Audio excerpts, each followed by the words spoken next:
Hey everyone, welcome back to You Are What You Love. My guest today is Christiane Jacquemetton. Just kidding. She's a very amazing name, and I've been trying to learn how to say it since we were 12 years old. So my guest today is Christiane Jacquemetton. And she is a scientist pursuing her PhD at the University of California, Los Angeles, Mhm. UCLA, to us plebes. Mhm. And she's also the host of the amazing science podcast, Insufficient Facts. So, Christiane, welcome to the podcast. Thank you, thank you. It's Thanks for fun to be joining here. me. Yeah, Yeah, I'm happy to have you. yeah. Well, so what are we talking about today? What's the piece of media that changed who you are as a person? So, I mean, anyone who knows me, and obviously Marissa knows this already, the answer is Star Trek for me personally. So that is kind of the piece of media that is near and dear to my heart and has played a role in a lot of who I am and what I do as a person, um, which is pretty incredible that that a piece of fiction can really influence you in such a way. But that here we are. So Yes, I must say, in the interest of full disclosure, everyone should know that Christiane and I have known each other since we were but 11 years old, 12 something years like that. old, something Yeah, like that. yeah. And we are going on, I think I've aged myself on this podcast before. Yeah. We're going on nearly 2 decades of friendship? Okay, we are rounding up. It's like 16 years. That's nearly 2 decades, I would say. We don't rounding up, we don't need to do anymore. We no more rounding up, yeah. I will say we've been friends for a while, let's put it that way. Yeah. So, I was excited to have you on this one because I do think you are one of the, few people that, we've gotten to talk to on this show so far that are not working in entertainment in some Mhm. capacity. Mhm. Though I would say your podcast is quite entertaining. It's, Oh, thank you. I strive to be somewhat entertaining.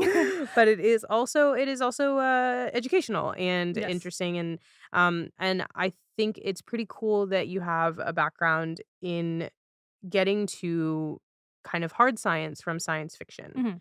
Um, so I would love to explore that sort of journey with you today. I mean, this podcast is sort of like an opportunity for reflection, right? Like, you're gonna have me thinking back and, when I was a wee lass, a young girl. Well, let's start at the beginning. When was the first time that you remember seeing Star Trek? This I can answer pretty concretely. So, the my first real interaction with Star Trek. So, as probably I think most people their recent or surface level consumption of Star Trek is most likely with the J.J. Abrams reboot With of Chris Pine with and Chris. Zachary Quinto? Yeah, exactly. Which the first one of those came out in 2009. Mhm. I did not see it when it came out in theaters, which Okay. is kind of shocking in hindsight because it was, like, right before. So, I didn't see it in theaters, but I remember being aware of it. It was one of those big franchise reboots, that we have kind of, maybe a surplus Yeah. of nowadays, right? That's sort of become the norm, but this was, I think,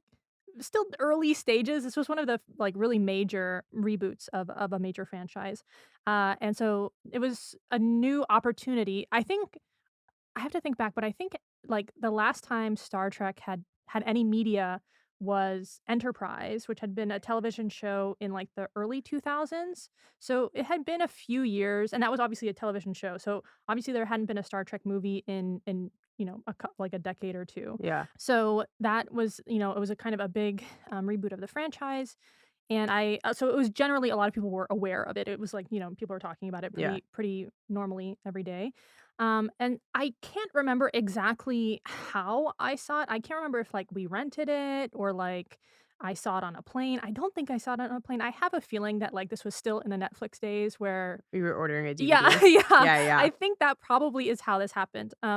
And I remember, watching it, and it quickly became one of my, if not my most watched movie in Yeah. my life. Like, I pretty quickly just started, like, rewatching it thereafter.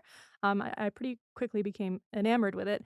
And I think also my, mom was aware of and, like, knew about the original series, and she had watched it Mm. because, she kind of, like, grew up in the '60s, so she was alive and sort of, like, not a baby, like, she was like would have been watching it on television when the original series was airing. So I remember also talking to her about it, and she was like, "Oh yeah," and she watched it with me at some point. I probably made her watch it because I was really into it. Because I also at the time, 2009, I would have been That would have been freshman year of high school, probably. yeah. So I think I would have been, gosh, Yeah, 14, 13, 14, something somewhere like around that. there. Yeah. Um, so the height of like I was in the thick of just like really loving lots of things and like Yeah. getting really like invested in my favorite pieces of media, and also with the invention, not invention, but with the beauty of the internet, it's Yeah. very easy to like find resources or other look up like, oh, what's the history of Star Trek. So I had that at my disposal as well. So I pretty quickly was in love with the movie and was rewatching it a lot. And I pretty quickly also was like, I'm gonna rewatch the original series that this is based on. And I Mhm. knew of the original series, of course, and I knew that it was like kind of cheesy and that the special effects were not great because they had like no budget, right? And they're like throwing styrofoam rocks and whatever. But I didn't really know much other than that. But I at least I had that. Like I knew what I was sort of getting into with Yeah. the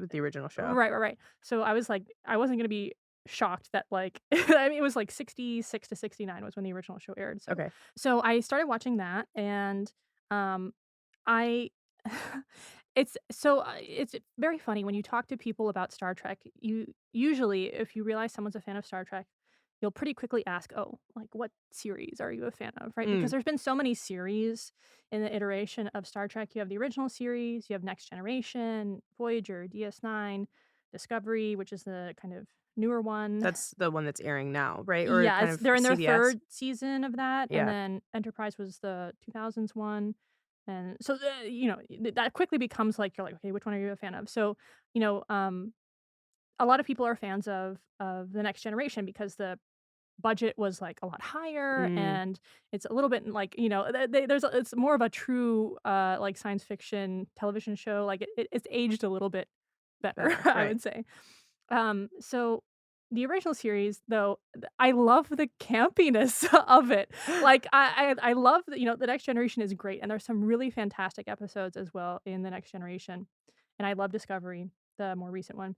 But I love the campiness and like just kind of how silly the original one Yeah. is. Like it brings joy to my heart to watch like some of these storylines and like most of the aliens are just like people with like paint on their skin, right? They're like there's like minimal prosthetics and Yeah. like all these like wild outfits and all these like primary colors, right? That's one of the things that is really like the hallmark color scheme of the original series is like it's like bright red, Like bright yellow and yellow, and blue. Yeah. blue. And then by the time you get to the Next Generation, they've definitely like toned down the Yeah. primary color scheme that was pretty prominent. So that was I pretty quickly shifted into the original series and then loved that and loved, the characters and having a little bit more time to kind of see who these characters were and what their backgrounds were Mhm. and get to know more about them. And it's like firmly now cemented as like my comfort Comfort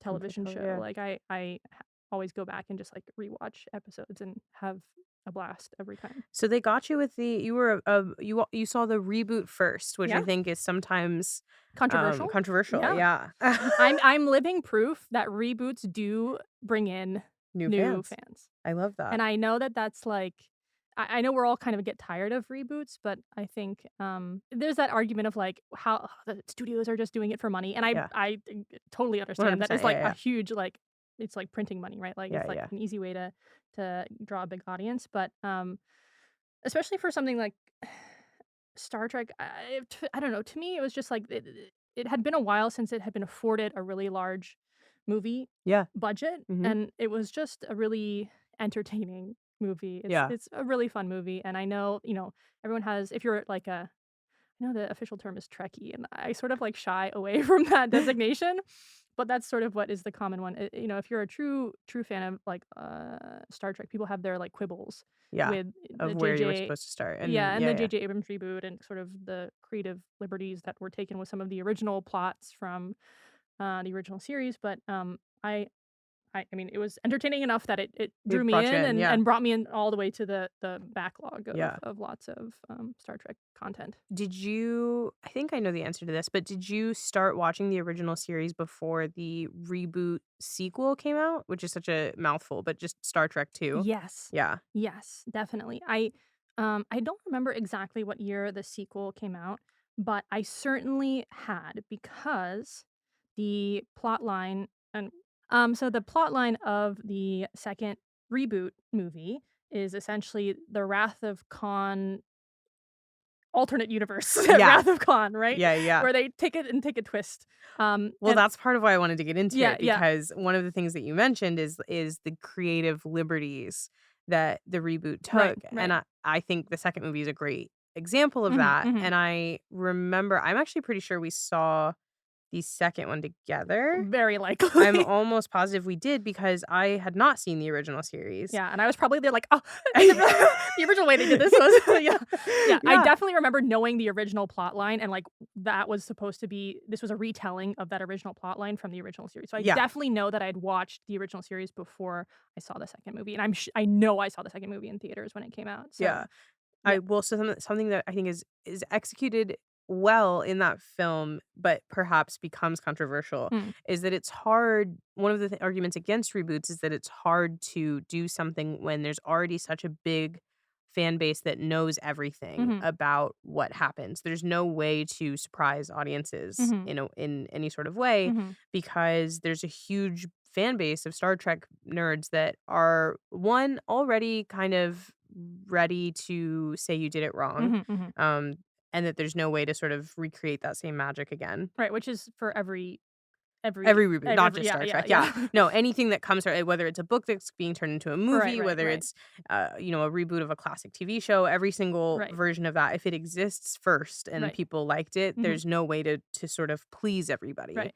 And so I think with the second movie, with their choice with The Wrath of Khan, Mhm. I think what they did manage to do was surprise people, Mhm. which I think is pretty cool. But surprise people with like a way. I mean, I guess we're sort of talking around the spoiler, but if you've seen it and you know the original, you know that they Flipped it. flipped it. Yeah, Yeah. They yeah. flipped some characters Right. around. And the other thing too, I guess, so the Wrath of Khan narrative spans it starts in the TV show, in the Mhm. original series. There's an episode, the name of which is The Space Seed. Oh. Yeah, yeah. Which, it makes sense in the context of the show, but it's funny looking back because I don't think anyone would name an episode of I television. think whoever named that was like, I know They what knew I'm what they're doing? doing. Yeah. I know what So I'm doing and I'm gonna do it yeah, anyway. so originally it picks up in the original series where the Khan is like found in this like pod in space in Yeah. like cryostasis or whatever, and they like pick him up and they like dethaw him or whatever, they wake him up and they don't know who the heck he is. And they just know that I think he's like found on this ship with other pods essentially, and they realize that he was from the 1990s, I think, and he'd been put in cryostasis, and he was like this superhuman, and he had like his whole like extended family with him that were all these like superhuman people from the 1990s. Um, and they have this conflict with, I mean, obviously, pretty quickly. He sort of has this superiority complex because he's like this genetically modified superhuman Mm. guy, and so he like tries to like, take over the ship or something. Anyway, so that's how they first meet. Khan is in the original series in like one episode. Essentially, it's like Yeah. most of the episodes in the original series are one-off episodes, um, and then they pick up the Khan narrative in the second motion picture movie that they did for Star Trek. So they had the original series, which Mhm. was 3 seasons, and then they did 5 movies Yeah. with the original series universe and cast, essentially. And The Wrath of Khan was the second movie that they did, and Mhm. it's like a beloved fan favorite Right. because in part of that critical thing that happens at the end, which we might as well just talk about because it's Yeah, been so yeah, long. yeah. So at the end of the original Wrath of Khan, Spock is the one who sacrifices himself by like turning off or restarting the engine and basically dying of radiation. And it's Kirk on the other side who's watching him die. Right. And that's the original Wrath of Khan, and they flip that in the reboot Wrath of Khan, Right. where it's Kirk inside. And that sort of harkens back to one of the famous Spock quotes: "The needs of the many outweigh the needs of the few or the one. So Yeah. that's where he's like, I'm going to sacrifice myself because I'm just one person and I can save a bunch of people, blah, blah, blah. And it's a super emotional, like fan favorite movie for that reason. So it was a very interesting and kind of almost a gamble Yeah. to flip it because of how the reaction from the original fans could go. And it's such a critical, like emotional Yeah. moment in the Well, plot and I line. think what's interesting about that move too is that in particular those two characters both have a way of not necessarily expressing their emotions, Mm-mm. and they both have a level of selfishness to them. Hmm. And so it's really about that moment. On one side of the glass you get whoever is going to get the moment of being sacrificial Hmm. and not having that selfishness be a problem for them, and on the other side of the glass you have the being able to express your emotion for a friend. Hmm. And so either way, it's like it's something for both of those characters struggle with the both of those things. And Hmm. so using that moment depending on which side is just which character gets which kind of moment of growth. Hmm. And I think it's interesting for people to have wanted the original from Spock, like wanting Spock to be the one who makes a selfless decision, Hmm. when I would say in the movies, because I'm obviously more familiar with the movies than I am with the TV show, but I would say in the movies, it feels like Kirk is the one who is very selfish, and that's a sort of fatal flaw for him. But it's also what sort of moves him forward, and that cockiness, right? Hmm. And for Spock, his fatal flaw very much in the movies feels like his inability to express his emotions, Hmm. like when it comes to Uhura, when it comes to Kirk. His And mom. yeah, when his mom, geez. And so it feels like the right choice for the narrative for those characters in the movie, Hmm. but it also feels like people's perception of maybe where Kirk and Spock were in the TV show influenced this new sort of alternate dimension to some degree. Yeah, no, I totally, yeah, it was definitely an interesting narrative, and it also, in some ways, it makes more sense for Spock to be the stoic, logical one that's like, I am fine sacrificing myself, and you expect Kirk to be the emotional Yeah. one. So in the original setup, that sort of makes sense for their characters, and it's very interesting to see it flipped because you have another rare moment of an emotional sort of outburst Yeah. almost from Spock, which is like part of his emotional growth, or showcases how he, despite how much he represses or strives to be logical at all times, that he does have feelings of friendship, and does have emotions of sadness when Yeah. people close to him die. Now, the interesting thing, actually, I should mention about the original series, the movie. Mhm. So you have Wrath of Khan. Spock dies Yeah. in the original movie. They leave it there, like he's dead at the end of the movie, Oh. and then they pick up the storyline in the third movie where they like go to save his soul, essentially, and Oh my like yeah. goodness. So like Very different. yeah. So Yeah. like the people who are watching Wrath of Khan at the end of the movie, they're like, Spock's Spock's dead. just dead. Yeah, they're like, they killed off Spock. Ah. And so like that also, obviously Kirk is like brought back by the end of Right. Yeah, yeah, of by the end of the movie. right, Yeah, right, yeah. right. So they don't leave anyone dead Yeah, yeah. at the end of the reboot Wrath of Khan. Yeah. So it's interesting, like narrative decisions for sure. Yeah. Something I'm curious about is like, do you remember what about the first movie made you hooked enough to go in and watch the show? Because I know for me, like, I loved the first movie. I Hmm. loved all the movies. It was just a lot of fun. I had Hmm. a grand old time with them. Hmm. But other than hanging out with you and maybe watching an episode or two, Hmm. I've never, there wasn't that something that made me want to go back and consume everything about this Hmm. history. So Yeah. do you remember what it was that hooked you?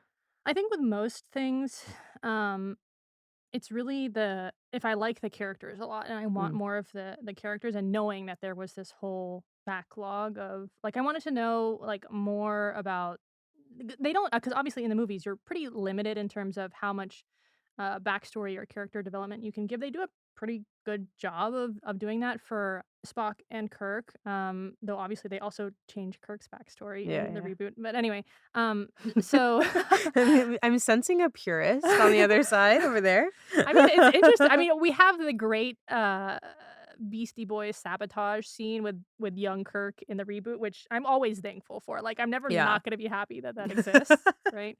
Because it's just so wonderful every time. But definitely, it was the characters, and I think there was this interesting. I'm gonna mess this up, but I'll try and remember exactly what it is. So.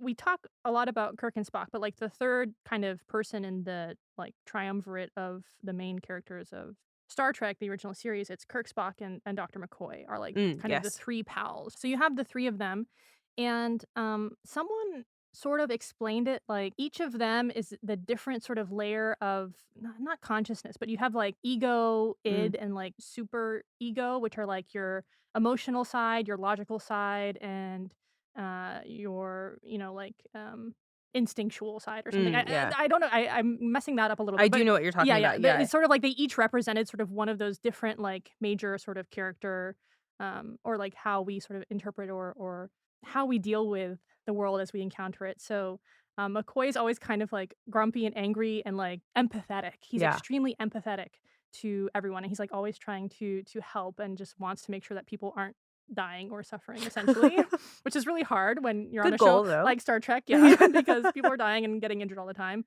And then I Kirk, feel like he's in the wrong yeah, circumstance. yeah, yeah. Well, yeah, as we know, because he's not even really that excited to be there in the first place, but there he is. And he's there for his friends Yeah. because, and for his family.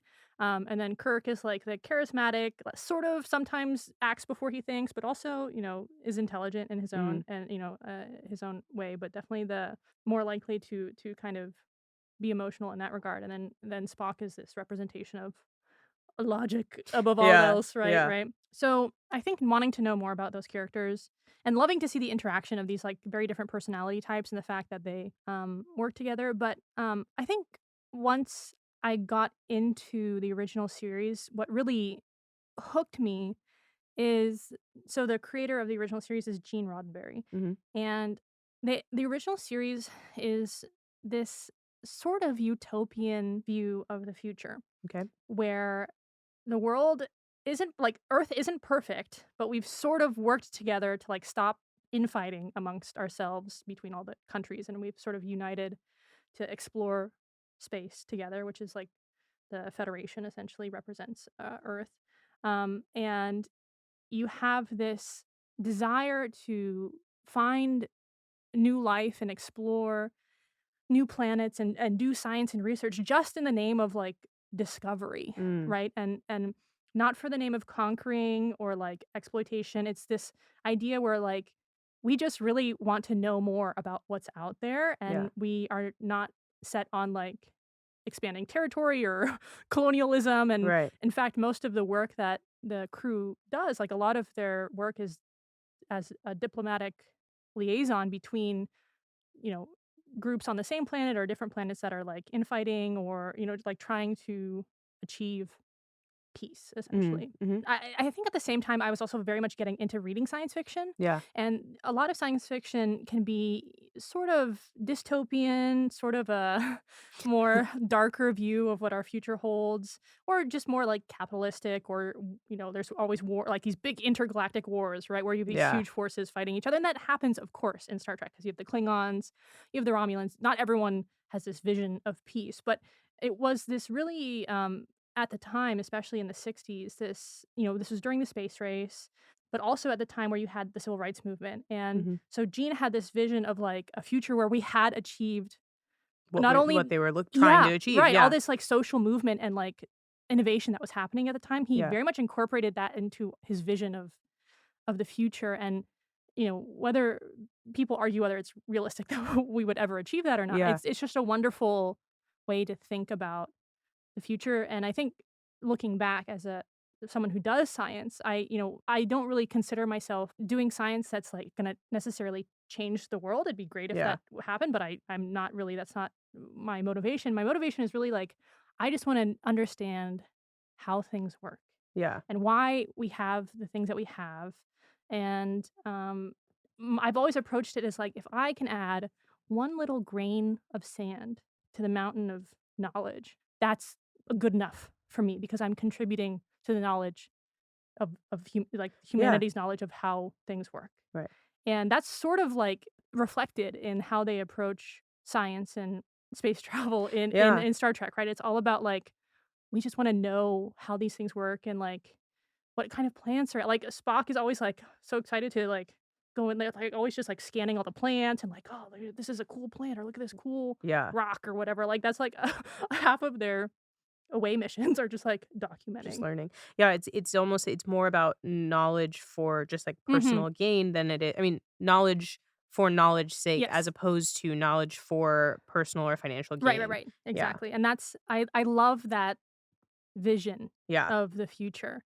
And I think, there's always this discussion of why should we bother investing in space exploration or Mhm. travel or sending these really, really expensive missions to study Mars or Yeah. the moon or an asteroid or what have you. And I think when we have so many things that should be addressed on Earth, right? Yeah. That's sort of this conflict that often is discussed when we're talking about just space exploration today. But I think it's just it's a wonderful unknown. It just Yeah. has so much potential for things that you can't even imagine exist. It's like beyond the scope of our kind of comprehension. Mhm. The possibility of all the things that are out there.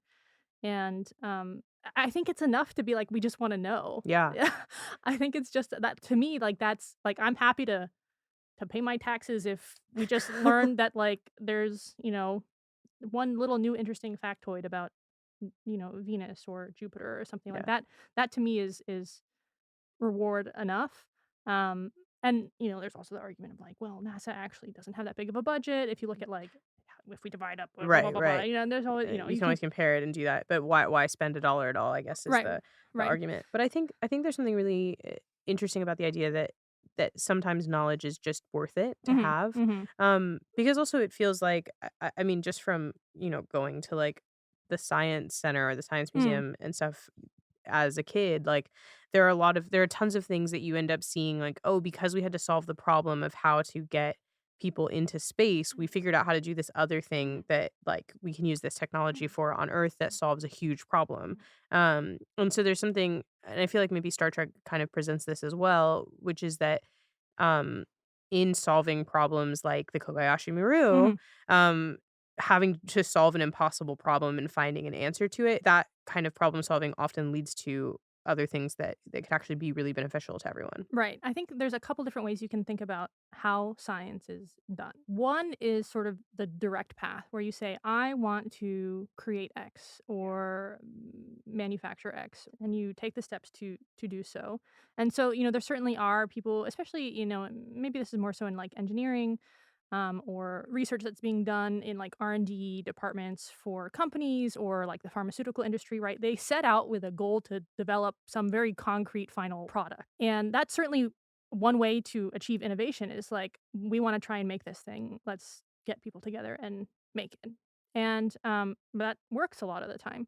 But the other avenue of science is a much more circuitous one. It's a little bit of a less direct path where, as I was saying, I don't think my knowledge is going to change the science that I do is going to change the way everyone lives their lives. But I think by adding to the pile of knowledge, someone could use what I'm discussing and Yeah. researching and apply it to some other research topic of their own. Like it's just building on the mountain. So, eventually the culmination of all that knowledge together and sort of piecing together this puzzle can also lead to potential innovation in a way that wouldn't have been possible without the kind of accumulation of all this work from all these researchers.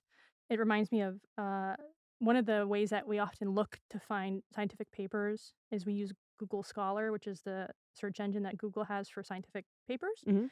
And their little tagline under the search bar is to stand on the shoulders of giants or something. So Okay. it's like, you're accessing this huge swath of knowledge that's been accumulated over years. So that's sort of the other avenue of innovation. And then the third one, which is doesn't happen as often, but is the most exciting one, is where you're studying some phenomenon or animal or natural plant or environment or Yeah. something, right? That's what you're studying. Yeah. And in the process, you discover that that animal or that ecosystem or that plant does something in such an interesting and unique way, like the mechanism of how they, you know, conserve water Mhm. or how they swim or something is applicable to you can kind of it's called like bioengineering or biomimicry where you can essentially look at how things are working in a natural system and then apply that to essentially engineering problems. So one example that's really famous is there was a high-speed train in Japan that had to pass through this tunnel, Mhm. and as it passed through the tunnel, it would make a ton of noise because as it's passing through, all the air around it gets compressed essentially against the walls of the tunnel, and it's moving really fast, so it generates this really loud noise that was really Okay. disruptive, because it was so fast, essentially. And what they did is they studied the beaks of these birds called kingfishers. And kingfishers are these beautiful, really fun to watch birds. I recommend looking out for them if you're ever near a body of water, not the ocean, but like a little creek or a river or a lake. You can find them in the States, and I think also even in South America. And they're birds that are known for diving into the water to catch little fish. Okay. And their beaks are really wonderfully designed to pierce really efficiently through the surface of the water to grab at these little fish under the water. So they are really good at like separating essentially the medium of water with not too much drag. Essentially, it's a very Mhm. like efficient way of slicing through water. So they designed the front of these trains to mimic the shape of these kingfisher beaks Okay. so that it would pierce more efficiently through like the air as it was moving at high speed. Mhm. And it was essentially like created so little, it really I think reduced the amount of drag essentially in like air that was being buffeted off the Yeah. side of the train. So it like cut down on the noise that was being produced by this train by Makes sense, but yeah, not yeah. So anyway, that's so crazy. you can be inspired by how you can learn a lot from just studying how things work in nature. And if you had another planet where you had completely novel forms of life, you Yeah. could, you know, look at how their blood works or how they produce energy or how they move around, and that could create innovation that betters Yeah. everyone's life. So I think what I'm curious about is like when you so maybe 13, 14, you see Hmm. Star Trek. Hmm. Is that the first sort of version of exploring for the sake of exploring that you saw? Or, knowledge for the sake of knowledge? Because I feel like and maybe I'm just, projecting my own experience on to you since we have such a similar like kind of Mm. upbringing, but um when it comes to science at the high school that we went to, I feel like it was very intentional, like very kind of you do this to learn this, you run this experiment to get to this result. Hmm. Um, and I can't remember, especially not at that point. So like only kind of ninth grade. Hmm. Um, I can't remember really any experience where we were learning to learn in the scientific field at Hmm. least. Yeah, that's an interesting point about how science is taught generally in the United States. I think generally most people take some gen bio course in Hmm. high school and maybe in college, or general chemistry or general physics, and a lot of those courses are focused on the very like foundational aspects of how those um, processes work, Hmm. and then, occasionally you'll have like experimental labs, right? Where you're like, okay, this lab today, this is what the goal is, and here's the steps to achieve it. And like, if you don't achieve this end goal, you didn't do something. There was Correct. something went, Yeah. yeah, something went wrong along the way, right? Yeah. And it's sort of a point A to point Z, right? Right. Process for those sorts of courses or classes, rather. And I think it's sort of the privilege of being a researcher and a scientist is that's sort of when you have enough foundational knowledge on a topic where now you can be like, okay, here is what's known. Mm. Here are the gaps in knowledge, right? That's sort of what how we sometimes approach figuring out which questions to ask, because that's Mm. actually a really difficult thing, is figuring out what are the questions that I actually want to ask, Yeah. because you have to know what we know already, essentially, and which questions have been answered. So sometimes we talk about looking for the gaps in knowledge, but you have to have a pretty comprehensive I do have understanding knowledge. Yeah, yeah, yeah, yeah. of what's already been done, right? Right. Because like, you could be in a class and be like, I have this great idea, and there's a really high likelihood that someone's Already probably done already it. asked and Yeah. answered that question. Um, so it does take I sort of understand why those courses are designed in that way, Mhm. but I do also think that there's plenty of opportunity for designing courses or activities in science courses where it's just exploratory, Mhm. right? So go out and document how many different species of birds you see and like note interesting behaviors or Yeah. something, right? With no end goal that like you need to achieve, of just Right. like observe and come back to me and tell me what you found interesting. Mhm. And that's that can be kind of daunting to also give that as just like a Yeah. task of like just go out and tell me, Yeah, I don't know that I would have responded well to right, that right. I either. think a lot I of think I that would have been like, "Well, but mhm. what is the goal?" Right, right. But I think that is, and everyone likes different things. Some people really like experimental procedures where you're trying to achieve some end goal, but some people also like exploratory in nature where you just are sort of like, I want to see what I find. Yeah. And that's also really fun because generally we try and have some like hypotheses that we're testing, right? So some idea of what we might expect or what different scenarios might be in whatever question we're asking. But sometimes you're just like, I have this data and I have some ideas of what I think might happen Yeah. or might not happen, but also there's lots of opportunity to just explore what is going on in this system and Yeah. look for interesting patterns and try and understand why I'm seeing those interesting patterns. So some of it is a priori, where you sort of have some assumptions before sort of beginning the whole project, and um, then you have sometimes it's not uncommon to have a posteriori after the fact. You're sort of just discovering things along the way as well, which depending on who you talk to, some people say don't do science that way because it's not good to just go in with no questions and just be like, Yeah. I'm just going to see what I'm going to find. And then I'm you're just like, gonna it's learn, sort of, right, you're right. just kind of like wandering and you're like, well, why do we care about this? And you're like, I Yeah. don't know, it's just interesting. Yeah. And so there's, you have to find a balance of both, I think. But I do think that just sort of knowledge for knowledge's sake is, I think it's good enough. I think it's good enough reason to do science. Like Yeah. it's great if you have a bigger, higher Like a reason and plan, right? you're trying to, cure cancer or create vaccines, which are all super necessary and really critical research and also, need a lot of minds focused on those Yeah. those topics. But I think just wanting to know more and having a curiosity about how things work is also plenty of it's good enough reason for me. Yeah. Yeah, I think there's something really interesting about it because it's sort of the same argument you get sometimes from people who maybe put less value on art versus science Mm, or something like that. Like totally. you could be doing something that could change the world Mhm. or solve cancer or do this or whatever. Art for art's sake, Or right? yeah, art for art's sake. But what I think is cool about this in particular and your connection to Star Trek in particular Mm. is do you think you would have maybe found that same thirst for science sake if you hadn't watched Star Trek? I think I think honestly Star Trek, in discovering it at the point in my life that I did, and it's sort of cliche, but I do think the things you engage with and consume as like a child, preteen, teenager, Yeah. I do think not all of them, of course, some of them are phases that you come Right, in yeah. and go out of, We right? could And list some that we would yeah, if some very embarrassing ones that I would rather not fess up to, that I'm glad I have left behind me. But others I think really become foundational to your perception of the world, Yeah, your sense of morality. Like a lot of I think a lot of people, certainly you learn more about right and wrong as you have your own personal experiences, but engaging with media and storytelling mhm. is a huge way that we communicate right and wrong to children, right? Right, From a young age. absolutely. Like you don't expect them to go out and like Just have a understand, real right. life train problem where like there's one person on this track and 5 people on the other and you have to make a choice, kid. Solve it. Yeah. Or the trolley problem. But yeah, Yeah, so yeah.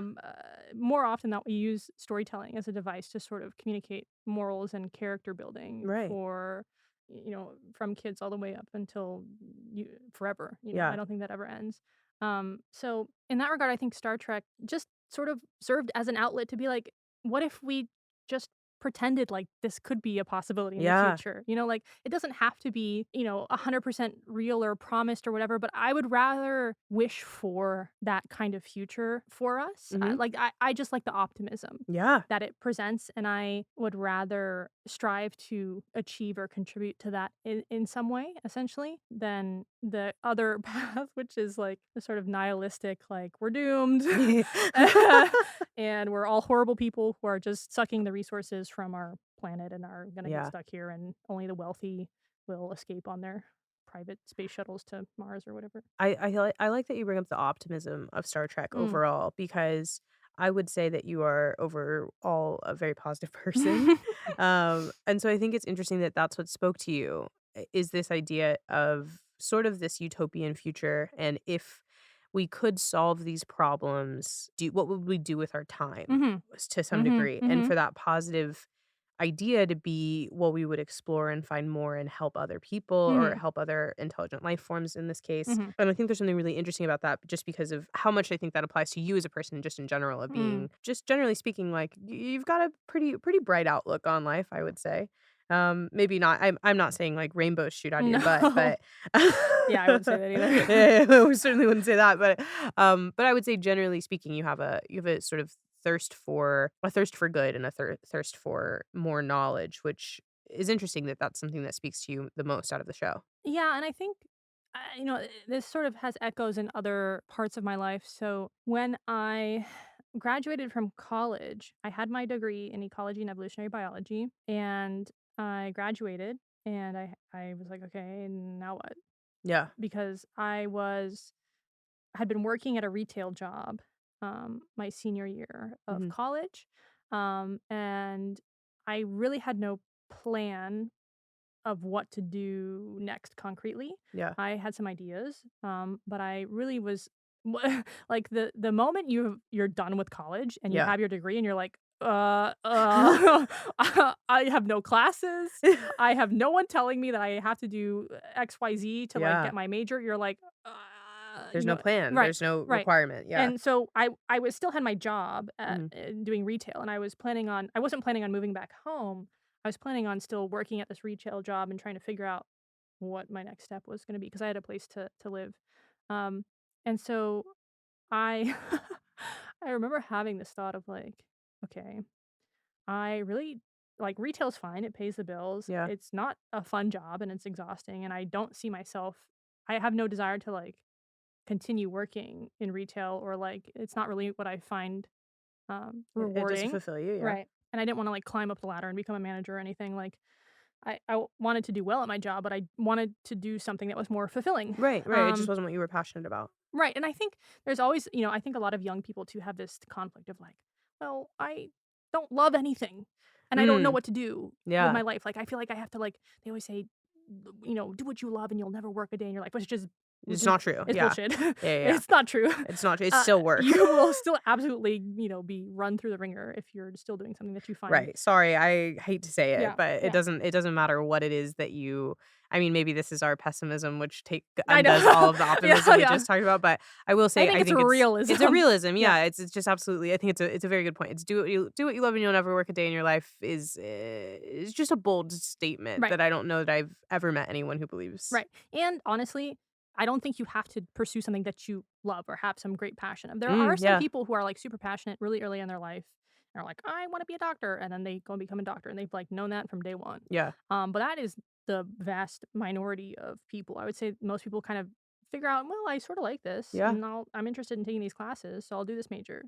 And like, oh, I sort of, so there's a lot of in your young adult life. There's a lot of self reflection and kind of thinking about, okay, what do I want to do, or at least what do I not want to do, right? Yeah. You have to at least eliminate like Yeah, this is yeah. not what I want to do, so I have to figure out something that's more fulfilling. Right. So for me, I was facing still working at this retail job, and I was sort of not I was trying to figure out what I was gonna do next. So I had this degree in ecology and evolutionary biology, which was a lot of fun. I enjoyed the classes that I took, but Yeah. was really not gonna get me a job, if I'm being honest. Okay. Um, Had you done, like, research at that point? Had you no. or it was really just kind of, I had I had experience working with different research groups through classes that I had taken. So I'd mhm, taken like an ornithology class, which is about basically the study of birds, okay. and the person who taught it, the professor, was a faculty member whose research was about birds, Birds, yeah. and so I helped him collect data on these little sparrow populations that they had been studying for years. So I'd like go out and take down data about which birds we saw where, Right, essentially. right. So I'd done that for like a quarter or two, and then I had taken a course my senior year, which was a field methods course, where essentially we came up with our own project, like a research question that we were then going to like have data to analyze and present at the end. Okay. So it was more of an independent research project, sort of, which in the process of the data that we sort of used or collected for that was through a lab that studied the northern elephant seal population. That's north. So I went to undergraduate at UC Santa Cruz, which Mhm. is near the Bay Area of California, and there's a colony of northern elephant seals that lives not too far away, and there's a lab that has been studying them for years. And so we went out and helped collect again, sort of like observational data of like, here's the individual that we saw here at this day. And so in that regard, I had in sort of through this course, I learned a little bit more about. I got the opportunity to come up with a question, collect data, analyze it, and present it. Mhm. But I hadn't been working in a lab for a long time, which is sort of the litmus test.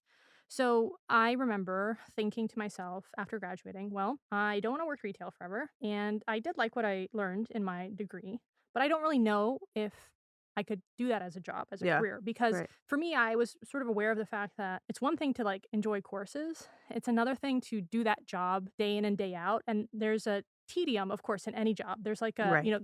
there's tedious aspects to every job. And sometimes those are you like the job enough that like and there's other things that are keeping you engaged that, those kind of banal Yeah, of day-to-day course. stuff is Yeah. not going to like drive you up the wall. Right. And you're just like, "Oh, I'll do this to get to the next step or Right. whatever." But there are other jobs where the banality of it is so frustrating or you just Or dislike it's it so 90% of your much, job. Yeah, you right, just get takes it that over. you hate your job. Yeah. And so I didn't really know in a practical day-to-day sense if I would like doing research. Yeah. So I said, okay, I could apply to like potentially I was thinking like maybe I'll do like veterinary medicine because I'm not that squeamish Mhm. and I was like I could do that Yeah. and it would be a good job, it'd be a steady career. Or I could do research and try and get a degree or like a graduate degree. Mhm. So I had taken some courses from an instructor who I really enjoyed. I contacted her after I graduated and was like, "Is there any way you could take a volunteer in your lab because I just would love to get some research experience and I really like your work and your courses and I took these two courses." And she like remembered me, which Yeah. was great. I was Yeah. like, "Oh my god, she remembers who I am." and You're very memorable.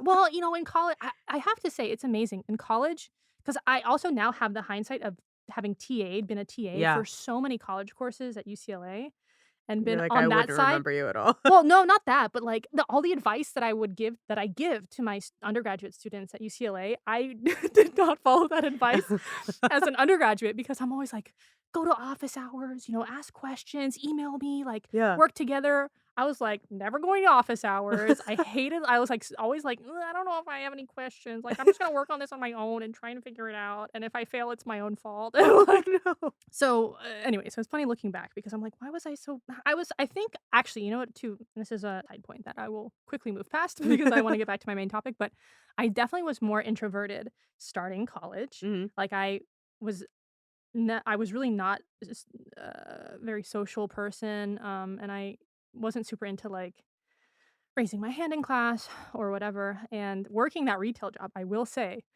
so cured me of a lot of my social anxiety that I had, Mm. because I had to like call up random customers and like answer the phone all the time and like just interact with complete Yeah. strangers and like that sort of forces you to just be like comfortable like Learn how to talking yeah, yeah, be to just comfortable with that. engaging and which was Right. I actually was a pretty critical thing for me. Yeah. I think everyone, even though it's miserable, should work in service at some point because it really teaches you a lot at that age. So anyway, I was more introverted when I started, and then I slowly sort of have gotten out of that as I've gotten older.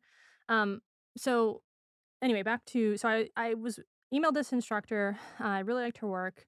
She very kindly agreed to meet with me and to talk about like what I was interested in, what I maybe wanted to do, just to get an understanding of what my goals were. Yeah. And I remember meeting with her, and at that point, I was not 100% set on applying to graduate school. I more just wanted to get the experience of research, A, because it would help me if I did eventually apply for graduate school, but also just to see what it actually was like as a job to just Yeah. do research because wasn't really sure that I knew what that was like yet. Right. And she very kindly did take me under her wing, and so that whole year after I graduated, I worked almost full time doing retail, and then I would like do another like 10, 20 hours of work at the lab. Um, and it was through that I was like, oh, you know what? Like this is really rewarding. Like it's hard work and Yeah. some of it's really tedious and can be boring at times just because you're like they're collecting data for like 5 hours and like clicking on the screen like a million times. And you're Yeah. like, and there's nothing that's very exciting about that. But it's like part of the process, and like the overall process I found very rewarding. So that was sort of how I was like, oh, you know what? This is sort of in the grand scheme of things, like overall, I enjoy this, and I find that um, it's rewarding. And I also found like this was to loop it back to how we originally got here and why I brought up this story. I remember thinking, what do I want to do with my life? Yeah. And I remember thinking, well, if I do research and I do, pursue that, I could leave a tiny little mark that is my contribution to Mm. knowledge, right? It doesn't have to be anything big, but I will have done something that will Yeah. have added to the greater good in my mind, or the Yeah. greater knowledge. So it was something that I was like, okay, I can have a positive impact with my resources, which at that time I was like, I have a good brain. My brain's pretty good. So I'll just put that to use Yeah. and find out something, and then I'll put it out there and it'll be there forever, and Yeah. someone might find it useful at some point. And if one person finds it useful, then I've done something good, Yeah. you know? And I think also in research, if you don't ask that question, sometimes no one will, or Yeah. like, someone might not ever find that out. It's so you get into such, specific niches and things that like there might not be anyone else who would ever sort of arrive at the The discovery same that thing you would. you found, or would investigate what you're investigating. So in that regard, I was like, you know what? This is a useful this is how I can be useful, Yeah. essentially. And I was like, I find that more potentially rewarding than these other avenues. So something that really that kind of strikes me listening to you talk about your worldview, in particular with how it connects to your research into science, Mm. and to kind of what you can bring, is that one of the biggest sort of culture wars of all time is Star Wars versus Star Trek. And I think there's the argument that, one's better than the other, or one has this and one doesn't have this. But It's pretty obvious why Star Trek appeals to me more yeah, than Star I Wars. think I think Yeah. it comes back to that Yeah. whole thing they say, or whole thing. It's a tagline, Right. the to boldly go where no one's gone before, Mhm. Mhm. or no, I think it's no man has gone before, but Mhm. I'm Yeah, we're being inclusive I'm now. being to no one. Yeah. That I think that it really speaks to that idea of to boldly go where no one has ever gone Mm. before, Mm. because I think it's interesting listening to you talk about it, because the idea is sort of, if you don't go, what if someone else never does? Mhm. And I think that's just like, it's very clear why that appeals to Mhm. you specifically, and Mhm. how maybe watching it at such a young age either awakens something that you potentially already felt and would have felt anyway, Mhm. or kind of put that seed of an idea into your brain, Mhm. to then be expanded on as you go through. Mhm. Yeah, and I think there's no scientist in Star Wars. Yeah. Like No, yeah, it's they're still all it's kind of you're like fighting. they're all kind of Kirk kind of falls into more of an archetype of a Star Wars character Yeah, where he's, charismatic, and but even he diverges in some ways from the sort of Star Wars archetype of a sure, yeah. character in that narrative. And I mean, it should be, I think it's maybe obvious, but like obviously I have a big love for Spock, especially as a Yeah, character. And I think so much of his character is sort of, he's a scientist. That's what he's there to do, is yeah, is to do science, essentially, and that's what his passion is. And this idea of sort of logically assessing problems and finding a solution is also like sort of part of the scientific method, right? you, yeah. you say, what is the problem, what are my options, what makes the most sense as a solution. So a lot of that, I think, was also very much appealing to me, because it wasn't just all about sort of adventures and fight scenes, and there's plenty of those, and those are Certainly, entertaining, yeah, but there yeah. was a little bit more of a how do I say this without dissing Star Wars? I know you're about to have an entire fandom on I your back know. in your mentions. It's different. They're very different. I'm not. It's not that I hate Star Wars at all. I Yeah. find it they're extremely enjoyable, and the world built is an extremely fun universe. But I don't know that many people see themselves having jobs that are reflected in Star Yeah, Wars. Does that no, make no, sense? that's absolutely, yeah, I don't know how many people get to go and say, like, I Star mean, when you're Wars. really young, you're like, I You're want to like, "I'm be, gonna be a yeah, and then you're like, I can't be a Jedi. Jedi." I can only go and pay $5,000 to Right. stay at Star Wars Land, Oh, and that's the closest. wouldn't we all love to? Yeah, Though we may have blown any opportunity I know. of And they're not gonna build a Star Trek land anytime soon. I know. But I think the other thing that sort of strikes me is the idea of exploration, which does lend itself more to a TV show than a film. Mhm, And there's certainly more kind of Star Trek TV series mhm, than anything else. mhm. And being able to kind of do that sort of world of the week or format or Yeah, I and being think able to explore. that format especially, was very appealing to me, in that they're like I said, mostly in the original series and even in Next Generation, and I think most of the TV shows, except Discovery sort of breaks the mold here.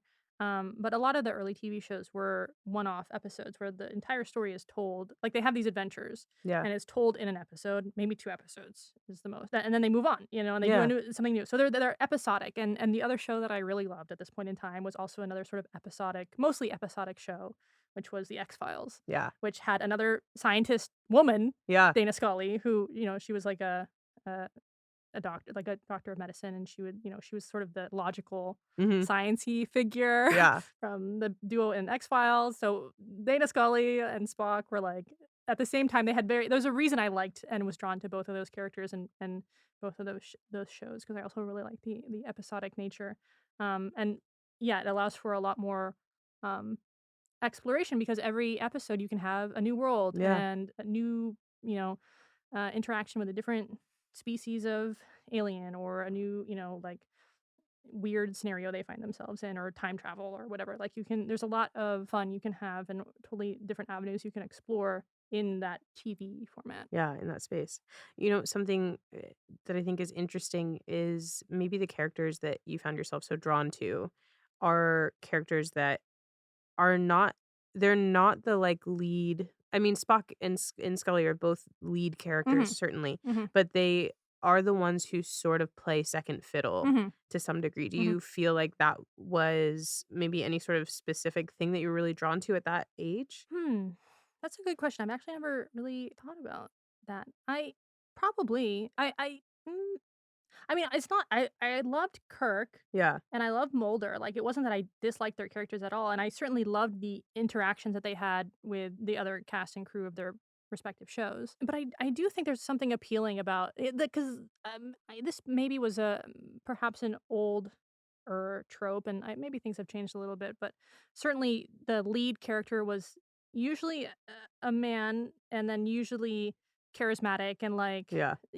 sort of a more typical archetype of maybe a masculine man. Yeah, yeah, yeah. I haven't really thought about it, but I think in some ways, like, and I think also both of them are the beautiful thing about even though they're like sort of the second character maybe, or not the the main name on the Yeah. title card, but the second name, is they were still given the opportunity to be like very intelligent, independent, like smart, well-rounded people. Like Yeah. their characters weren't dependent on the main character interacting with them. Right. They had their own motivations and stories that you got to see unfold between those two shows. And I think there's certainly many shows or pieces of media that I've engaged with where I don't find the second title Character to be character that way. really that interesting. Yeah. But when it's done well, it's really appealing to me. I think that's probably there is something there. I'd have to think about that more, but I think when Yeah. it's done well and you're given them the space to be a full character with their own motivations and desires, I tend to gravitate probably more Yeah. to the I think there's also something just a little bit for both of them also and for other characters that fit that same kind of archetype, Mm, is that they're the smartest person in the room, but they're not afraid to tell you that. And I think there's something kind of bold in that space as well, where there's not kind of this fear of being perceived as to this or to that. yeah, and they're not nerdy smart. They're not the No. nerd, Yeah. right? And they're not mean about being smart. They're like, "You're stupid," like, Yeah, yeah. There's imbecile. no mallet. There's no Well, looking yeah. down, really, like, there's like, Spock has, like, playfully Yeah. jabs, right? Yeah.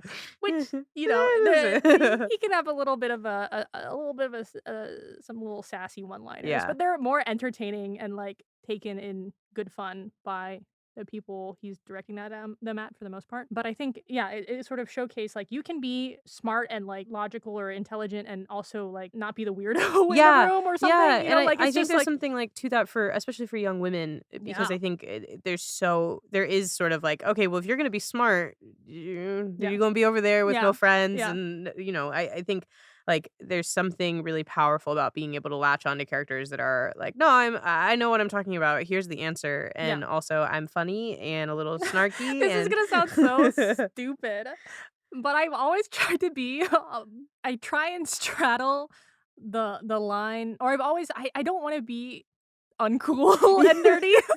I wanna be a little bit cool and a little bit nerdy, and Yeah, that there's, like, a nice balance there where you're yeah, like, "Oh, they really like this and, like, are really smart and, like, can talk about this," and, they're not afraid to be like, "Yeah, I know the answer to that," and or, whatever, but they're not, you know, demeaning or, like, really weird about it where yeah, I don't know, I think that there's a fine balance for me personally where I'm like, if people wanna hear about it, I'm, like, super happy to talk about it yeah, and, answer questions or just have these broader conversations, but also I am also very happy to not talk about my work and talk yeah, about, whatever else we wanna talk about. So, to me, as silly as that seems, I think both of those characters are not just, like, the archetype of the really smart but really nerdy and socially awkward mhm.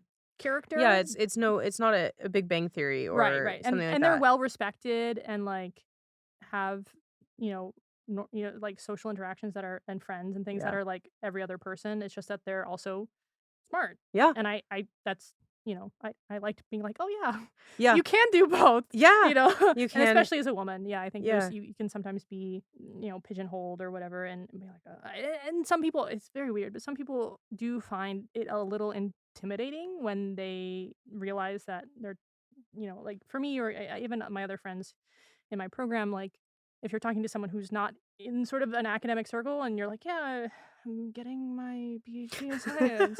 And they're like, oh, and you're like, yeah, I mean, I'm happy to talk about it, but like, Yeah. you also, some people, it sort of changes how they Yeah, how see they you perceive you, or yeah. interact with you. And frankly, I honestly feel that anyone could get a PhD if they so desired. You just have to be like willing to be paid very little and sort of interested in some random obscure topic and you'd be fine. So pretty You much could do it. anyone listening Yeah. to this Yeah. podcast, you can Honest to God. definitely Honest to God. I mean, you have to get chase your accept dreams. yeah. I mean, if your dreams If are your dreams are yeah, PhD. yeah.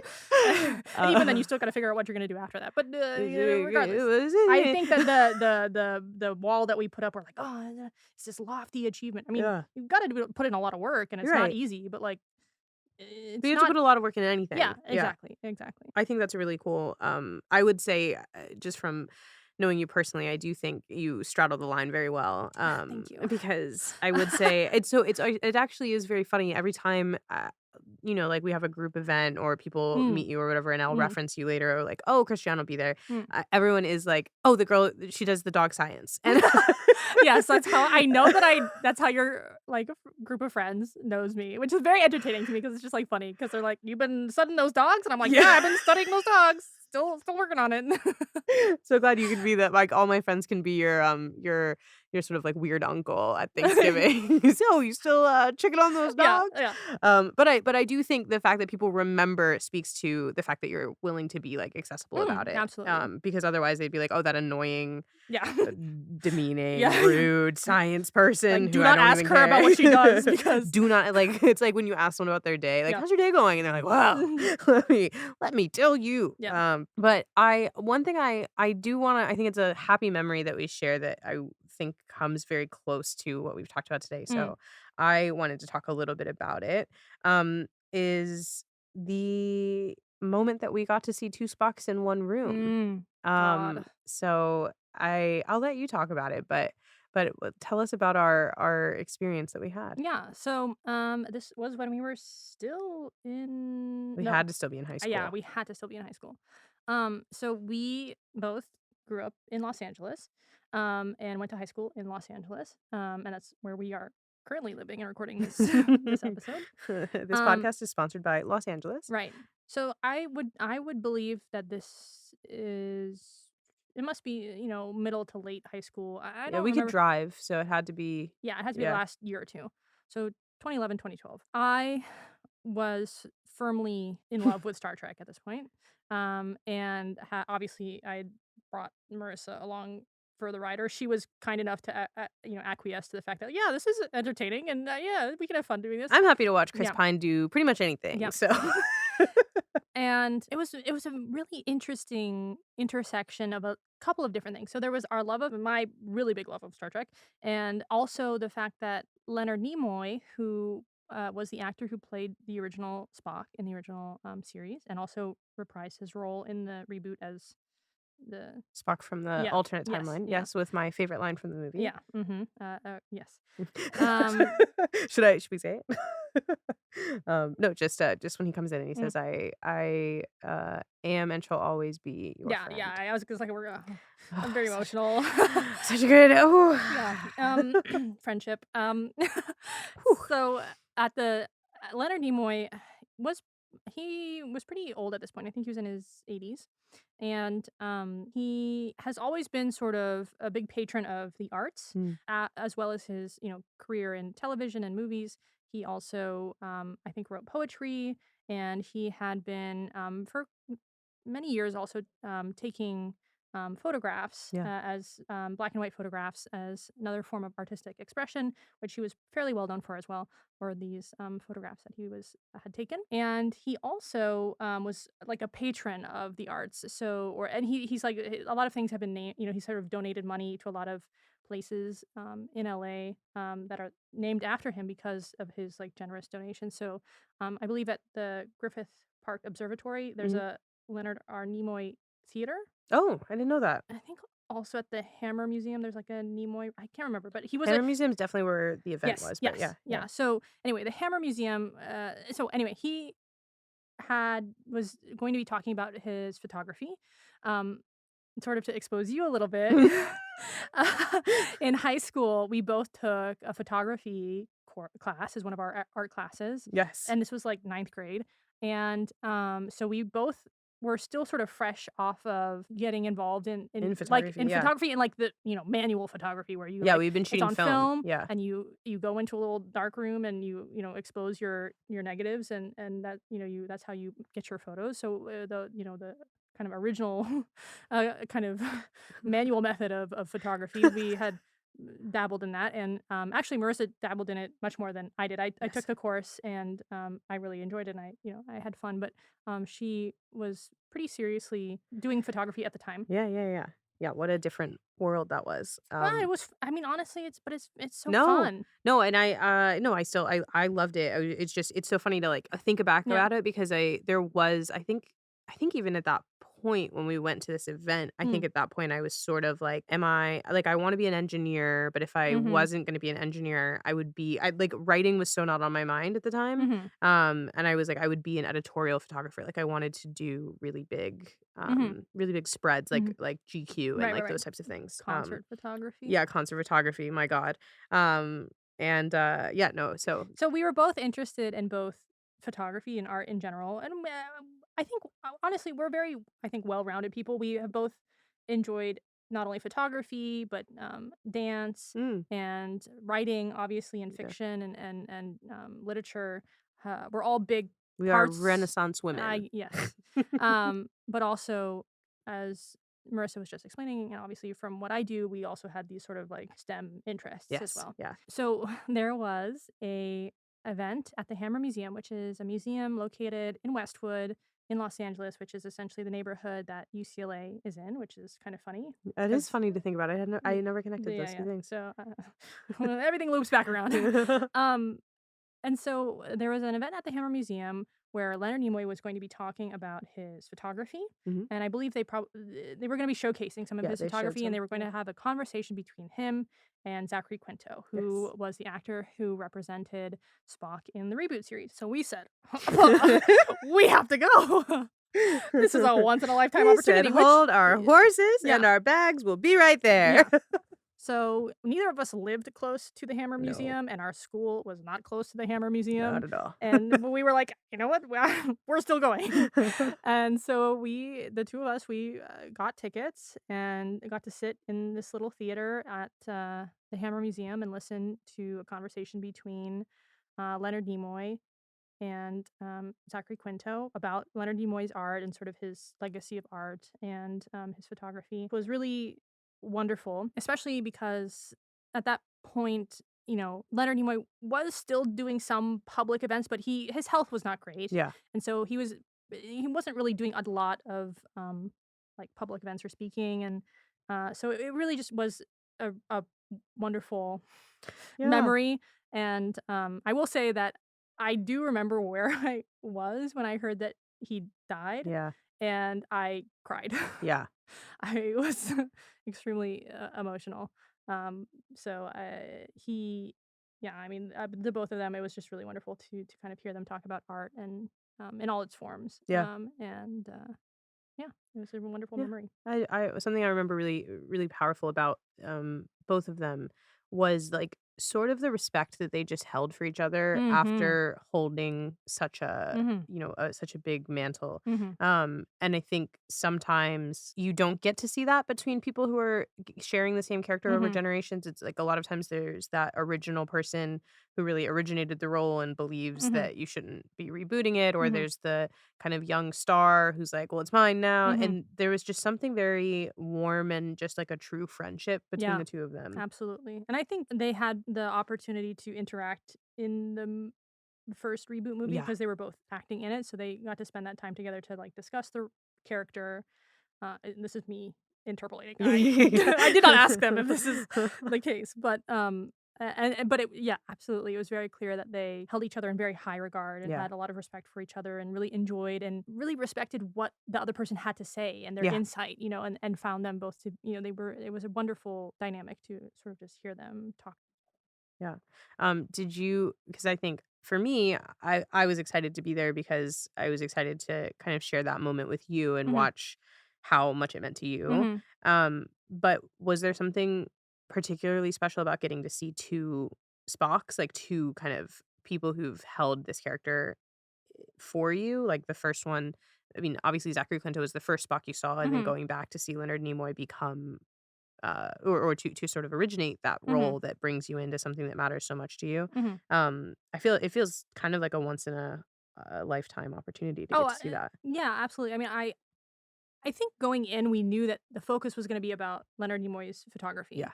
So it was not a They very Star artfully didn't speak about Yeah, Star Trek, I yeah, would it say. was not a Star Trek event to Yeah. talk about Spock and Star Trek, and we knew that. We were Yeah. still interested in hearing just them talk about art in general, and Yeah. Leonard Nimoy had discussed his photography and, his career. Uh, so I wasn't going in expecting them to just, like, talk about their thoughts on Spock as a Yeah. character.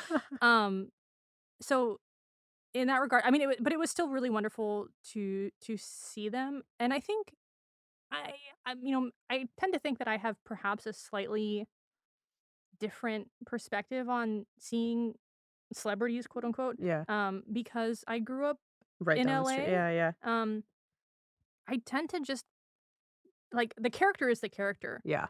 but I'm just interested in them as humans. Like I don't, they're wonderful people, and I love hear their thoughts on art in general. But it's definitely there is a big separation for me from Yeah. like the character versus Absolutely, yeah. the people, and I wasn't expecting them to be exactly like Spock or yeah, Right, right. yeah, So yeah. so I think I was very like, they could be cool people, and I just want to hear what they have to say Yeah.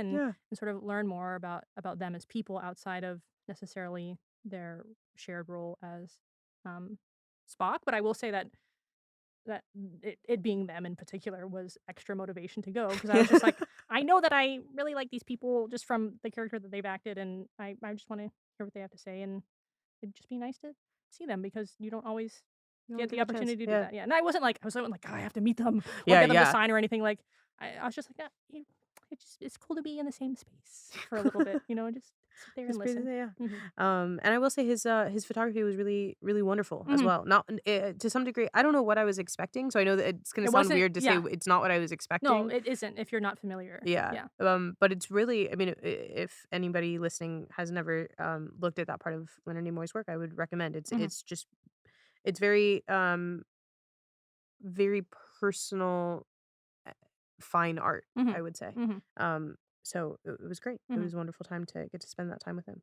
Um, Well, great. Well, so I think we've been running for a while. Mhm, So I think we've spanned really a lot of really cool stuff about how Star Trek has affected you. But mhm. I will still ask you the last question that I ask Yeah. everybody, which is if you had never, ever, ever, ever seen Star Trek, what would be different about who you are today? So I really like this question, but I am going to sort of answer it in reverse a little bit, and then I'll sort of answer the true original question.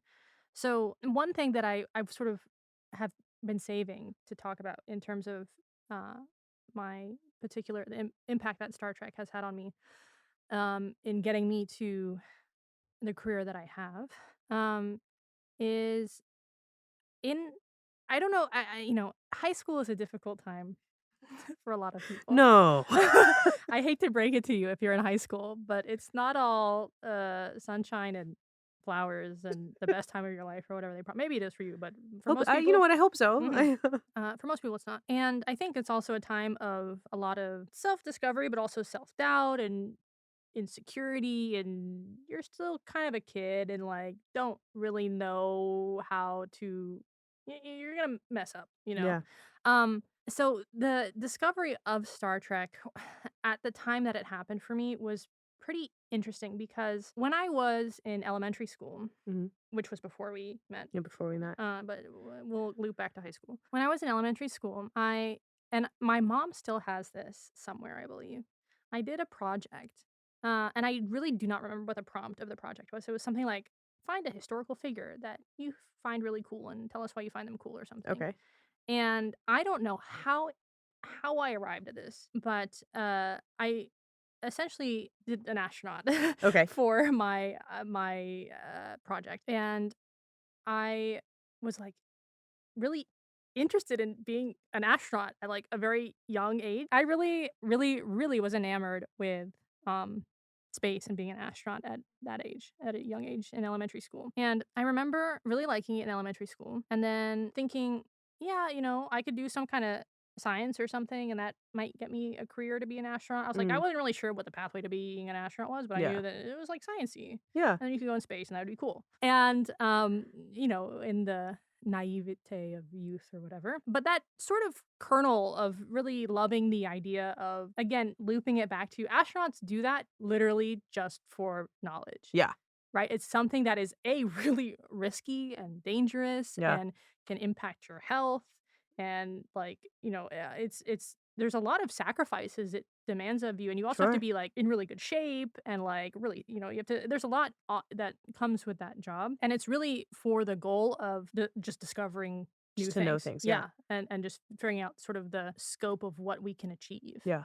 which again was really appealing to me even at that young age. Mhm. Um, where it's just like these people are just their job is literally to go out there and like collect stuff and like find out new cool stuff Right. in a place that no one or very few people have ever gone. So I was very enamored with this in elementary school. Sort of along the way, I was like, "Ugh, I can't be an astronaut. That's too difficult. Like, that's unrealistic. Yeah, You yeah. sort of you You get learn it kinda more and yeah, you learn right. more about you start growing up and you're like, it was a nice childhood dream, but like um it's not realistic. Yeah.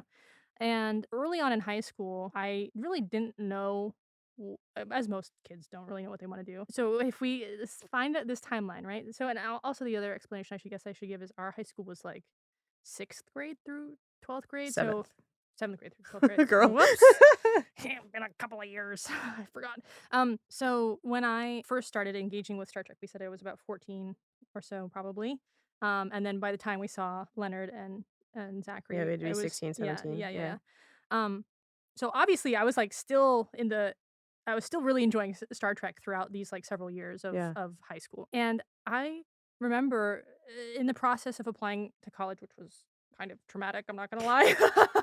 I don't have very fond memories of the college application process in general, especially at a competitive private Yep. high school. Yep. It's just a lot to go through. Um, and anyway. So I liked literature a lot, and that was my other favorite, like, sort of subject Yeah. was literature, and I loved reading. I'd always loved reading.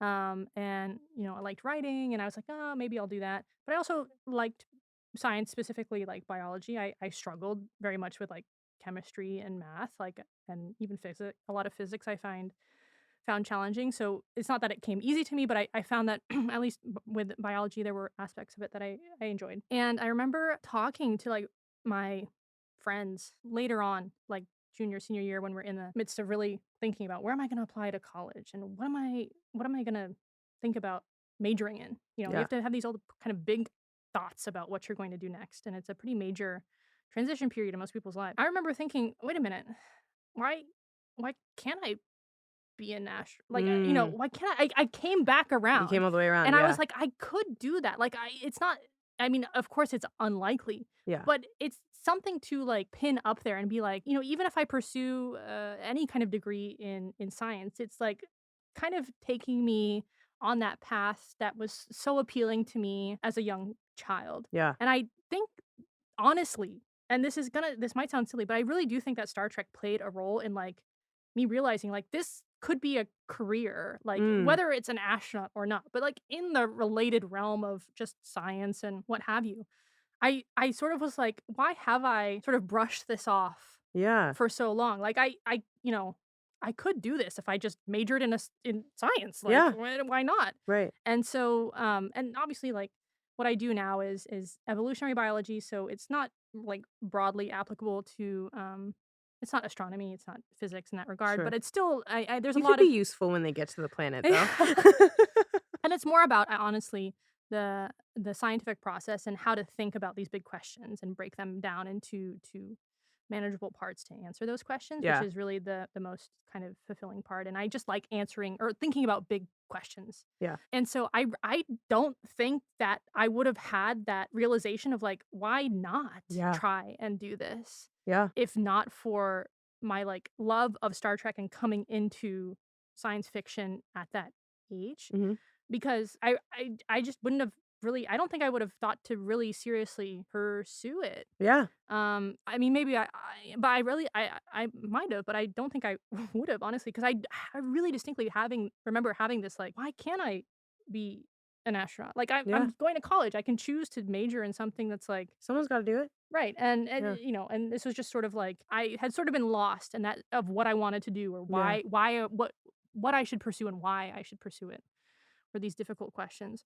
And that sort of became my North Star. It's like I didn't have to ever achieve that. That wasn't something that I was like, I have to become an astronaut Yeah. because also I couldn't run a mile. If we're being really honest here. There's no gravity, though, Yeah. so I don't think it's necessary. I can run a mile now. I could not Oh, back then. man. And so for me that became my North Star, my reason to try. Yeah. It didn't matter to me if I ever achieved it because I still had a realistic outlook of like that's a very hard Thing to thing to do, yeah. achieve, and even if you could do it, would you really want to? Because there's all these sort of risks and sacrifices that it demands. But it still was like had this appeal of again, just the pursuit of knowledge Yeah. and the doing something that for no other reason other than like someone else might never do it and Yeah. you might learn something new along the way. And I think a lot of that was because of of Star Trek, and I think it sounds silly, but a lot of the episodes of Star Trek do revolve around these questions of right and wrong Yeah. and morality and like what do you do Yeah. when you're faced with a difficult situation and they're not always like these black and white issues, right? You have to sort of tread in this gray area of like one either decision could hurt either a party, right? And Yeah. so I was again all sort of ties back to like my outlook on life and like what I wanted to do and why I wanted to do it Yeah. essentially. So I have I do believe that without Star Trek, I wouldn't have really had those thoughts Yeah. at that point in my life. It might have taken me a lot longer to come to that realization. I might have just pursued something else entirely, but I don't really believe that I would be doing what I'm doing today if not for Star Trek. And I carry that show with me always. Yeah. I have little figurines on my desk, which is very nerdy, but I do science for a living and I can't help it. I have a Star Trek lanyard. I have like I really try and abstain from buying lots of like fandom-y, nerdy little accoutrement. Yeah. Like I'm like, I don't really need this t-shirt that has this one, I'm like for most of the time I'm like, there's no reason that I really need that. Yeah. My one exception is Star Trek. I will let myself I will let myself buy like Star Trek little things all the Yeah. time because that's the one that I'm like, oh, but I like it so much. And so yeah, all the other like I don't own any like X-Files, Yeah. like Stuff. Gizmos, Yeah. Gadgets, Baubles, or any other like media that I still really enjoy, and I'll like go back and rewatch a lot of the time. But I'm not like, I'm like, oh, I need to own that. Like, not Yeah. really, but like, I let myself have an exception for Star Trek. So I have a little Star Trek shrine. Oh. It's all my little things that I've like bought over the years that are Star Trek related. And I thought you never know if you are gonna grow out of these things. Mm. I think that's how I thought in high school. I was Yeah. like, I'm gonna grow out of all of this. Yeah. Please. Please. Well, some of it's good that you grow out of, but I think I really thought like, oh, all these things that I'm enjoying now, I probably won't like them in a few years. Yeah. And again, that does happen for a lot of things. For sure. But it's really surprising that some things really just stick with you. And at this point, I'm pretty confident. It's been how many years? 12? At least, 13? yeah. Yeah. Ooh, good. Yeah. 13 years that Yeah. I've loved this thing. Yeah. And so I don't think I will ever not Love love it. this thing. Well, I really love that. I have to say thank you to J.J. Abrams for giving you a purpose in life. Well, I don't want to give him too much credit. It's fine. He opened the well. Well, I will give him that he clearly did a lot of background. He didn't just like, well, we'll just do some sort. He like did a Yeah. lot into the background of like what the stories had been told before and the characters, and he did his due diligence. Yeah. But I'm not gonna give him the credit of like directing the course of my life. That's too much. It would be too I many did a lot lens of that flares, work. I suppose. I'm the one who went to a planet college, not J.J. Abrams. Oh man. Well, I have to say, this has been really lovely, and Mhm. I think it came off in a really great moment. I love the idea of something speaking to you enough that it helps you sort of circle back to what your original passion was that you maybe wouldn't have pursued without. So I think there's something really lovely about that. I And think the best the media that sticks with us, the stories that we hold near and dear to our hearts are the ones that help us make sense mm, of the world in yeah, our lives, yeah, right? That's why we cherish those stories. Um and so I wouldn't discount that. yeah, If you love something in that way, and you find that there's something really compelling about a character or a universe or a storyline. yeah, And it oftentimes the reason you find it so compelling and near to your heart is because it helps you make sense of the world and informs your viewpoint on a lot of things, which is sort of overlooked. I think it's no minor yeah. thing. No, I think that's amazing. I think it's a perfect note to end on. Mhm. So thank you very much for joining Of me this course. week My here. pleasure. If you enjoyed listening to Christiane talk about kind of her passions here, you can also listen to her talk about science with other Yeah. scientists at Insufficient Facts, which is a wonderful podcast that Christiane hosts and brings some of that sort of exploratory knowledge for the sake of knowledge to your phone just for you. Yeah. So would recommend checking that out if you had fun today. Please do. All right. We'll see you next week. If you'd like to hang out with me between now and then, or just let me know what you thought about this episode, you can find me on all social media at Marissa Kamari. You can also subscribe to my newsletter, which I release an issue of every week with this podcast by visiting our website, tandonproductions.com. Until next Wednesday, I hope you are enjoying what you love.